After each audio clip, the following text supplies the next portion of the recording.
C'est une des résolutions de ce début d'année, arrêter de fumer. Bonne idée, hein, lorsque l'on sait que rien qu'en Belgique, plus de 15 000 personnes meurent chaque année des suites du tabagisme. Alors il existe de nombreux moyens pour arrêter, parmi lesquels la cigarette électronique. Elle est là depuis plusieurs années, mais est-elle efficace et elle-même sans danger? Réponse nuancée avec Anne Goderniot. L'impression de fumer, mais sans tabac et sans goudron, c'est la cigarette électronique. Caroline a fumé pendant 16 ans, mais il y a quelques mois, elle a décidé d'arrêter. Pour elle, la cigarette électronique est le substitut parfait. Je continue à fumer, sauf que c'est beaucoup moins dangereux pour la santé. Et j'ai toujours le plaisir de manger, boire un verre.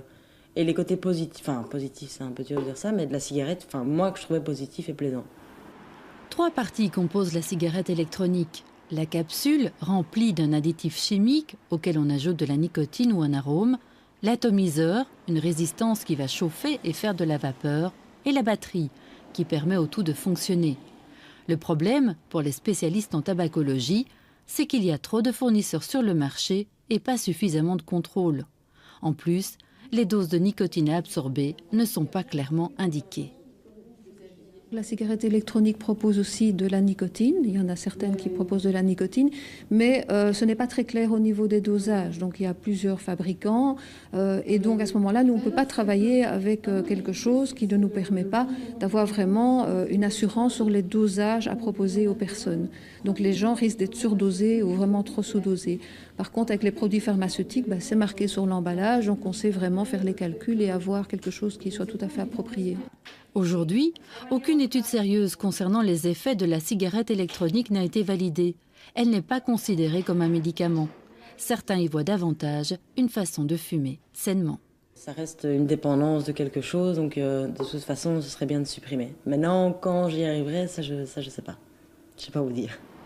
En Belgique, la cigarette électronique n'est pas encore très répandue, mais il se dit que l'industrie du tabac est intéressée par le développement du marché. L'impression de fumer, mais sans tabac et sans goudron, c'est la cigarette électronique.